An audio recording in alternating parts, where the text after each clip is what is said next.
as I join Brian Williams. I'm Amy Goodman, to include the excluded Congressmember Kucinich in this debate. Congressmember Kucinich, you have 90 seconds to answer this question. Well, the issue of whether or not we have foreign investment has been a long-standing issue, and so it's nothing new. But the question is, what's happening with Wall Street, where they have a lack of liquidity because, you know, they've made some bad investments, and beyond that, the subprime lending scandal has really been something that was pyramided out of the Fed's lack of oversight of banks and of the SEC's lack of oversight on hedge funds.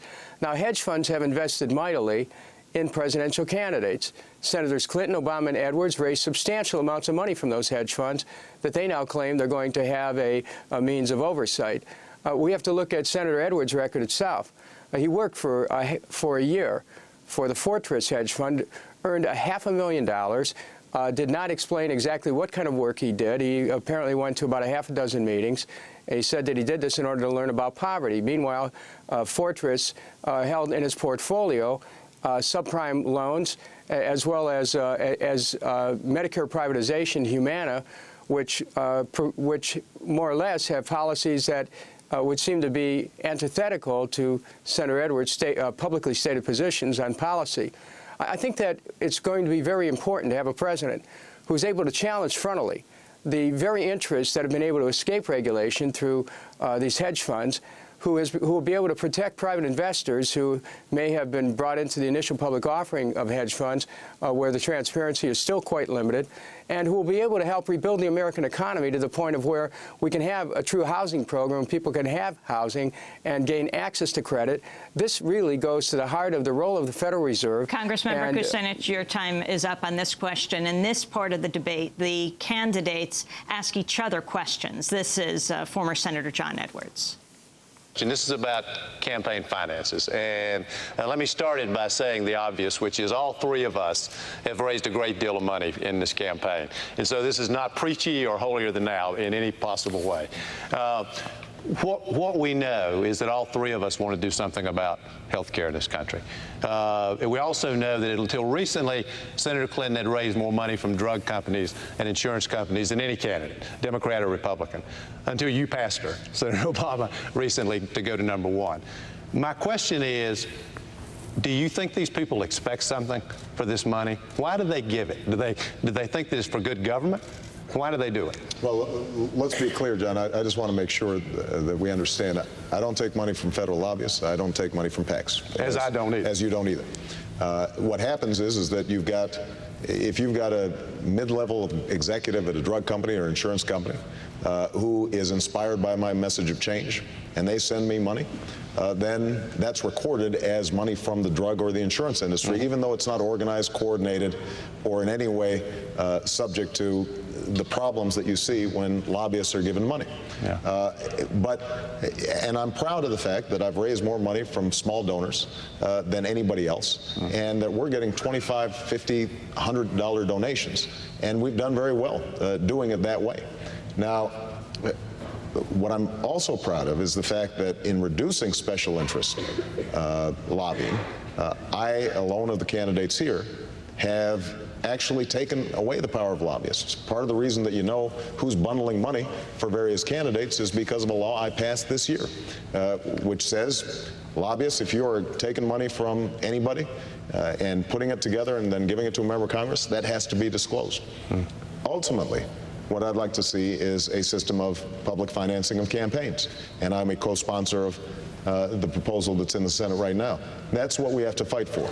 In the meantime, what I'm very proud of is to make sure that we continue to make progress at the federal level to push back the influence that lobbyists have right now, and that's something that I'm going to continue to work on. Produce legislation that clearly requires President Bush to come to the United States Congress. It is not enough, as he claims, to go to the Iraqi parliament, but to come to the United States Congress to get anything that he's trying to do, including permanent bases, numbers of troops, all the other commitments he's talking about as he's traveling in that region. And I want to ask Senator Obama if you will co-sponsor my legislation to try to rein in President Bush so that he doesn't commit this country to his policy in Iraq, which both of us are committed to end? Well, I think we can work on this, Hillary, because I don't think, we got unity in the Democratic Party, I hope, on this. The notion that President Bush could somehow tie the hands of the next president, I think, is contrary to how our democracy is supposed to work, and the voices of the American people who spoke out in 2006, and I expect will speak out again in 2008. I have opposed this war consistently. I have put forward a plan that will get our troops out by the end of 2009. And we already saw today reports that the Iraqi minister suggests that we're going to be in there at least until 2018. 2018, 10 years, a decade-long commitment. Currently, we are spending $9 to $10 billion a month. And the notion is that we're going to sustain that at the same time as we're neglecting what we see happening in Afghanistan right now, where you have a luxury hotel in Kabul that was blown up by militants, and the situation continues to worsen.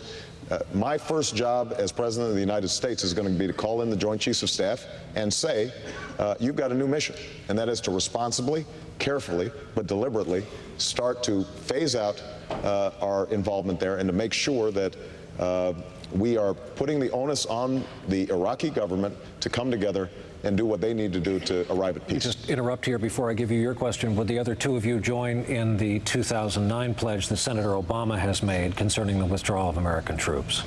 Oh, yes. I'm on record as saying exactly that as soon as I become president, we will start withdrawing within 60 days. We will move as carefully and responsibly as we can, 1 to 2 brigades a month, I believe, and we'll have nearly all the troops out by the end of the year, I hope. I think I've actually, among the three of us, been the most aggressive and said that I will have all combat troops out in the first year that I'm President of the United States. I will end combat missions, and while I'm President, there will be no permanent military bases in Iraq. In September, we were in New Hampshire together, and I asked the three of you if you would pledge to have all troops out of Iraq by the end of your first term. All three of you said, we will not take that pledge. I'm hearing something much different tonight. There's nothing different. No, This is nothing different. I want to make sure to clarify. No. I think this is important because it was reported as if we were suggesting that we would continue a war until 2013. Your question was, could I guarantee all troops would be out of Iraq? I have been very specific in saying that we will not have permanent bases there. I will end the war as we understand it in combat missions, but that we are going to have to protect our embassy. We're going to have to protect our civilians who are engaged in humanitarian activity there. We are going to have some presence that allows us to strike if al-Qaeda is creating bases inside of Iraq. And so I cannot guarantee that we're not going to have a strategic interest that I have to carry out as Commander-in-Chief to maintain some troop presence there, but it is not going to be engaged in war, and it will not be the sort of permanent bases and permanent military occupation that George Bush seems to be intent on. And Tim, wait, it's not only George Bush. I just want to add here. But you both will have a presence. Well, I think that what Barack said is what John and I also meant at that same time, because obviously we have to be responsible. We have to protect our embassy. We do need to make sure that, our strategic interests are taken care of. But it's not only George Bush. The Republican candidates running for the presidency are saying things that are very much in line with President Bush. Senator McCain said the other day that we might have troops there for 100 years, Barack. I mean, they have an entirely different view than we do about what we need to have happening as soon as we get a Democrat-elected president. 30 seconds for Senator Edwards. I just want to say it is dishonest to suggest that you're not going to have troops there to protect the embassy. That's just not the truth. It may be great political theater and political rhetoric, but it's not the truth. There is, however, a difference between us on this issue, and I don't think it's subtle. The difference is I will have all combat troops out in the first year that I'm president, and there will be no further combat missions, and there will be no permanent military bases. And now the voice excluded from this debate on this key issue around war. We put that question that Tim Russert put to you, Congressmember Kucinich, as well as the other candidates in New Hampshire around the withdrawal of troops. I'm the only person running for president who not only voted against the war, but voted 100% of the time against funding the war. what you've heard here is a bunch of nuancing. They're all saying the same thing, that they will keep troops in Iraq. The troops will be kept there to protect an embassy. The troops will be kept there for counterinsurgency and for training the Iraqi military. Well, the fact of the matter is, we must get out of Iraq. We must end the occupation, close the bases, bring the troops home. We don't have a right to have an embassy there, as we are an occupying army. And any way that the United States government would keep its foot in the door of Iraq is a way that the war will continue, because the occupation is fueling the insurgency. I'm the only one running who had a plan that was introduced immediately after the invasion that called for not only an end to the occupation, closing of the bases, bringing the troops home, but also a parallel process of an international security and peacekeeping force that would move in as our troops leave.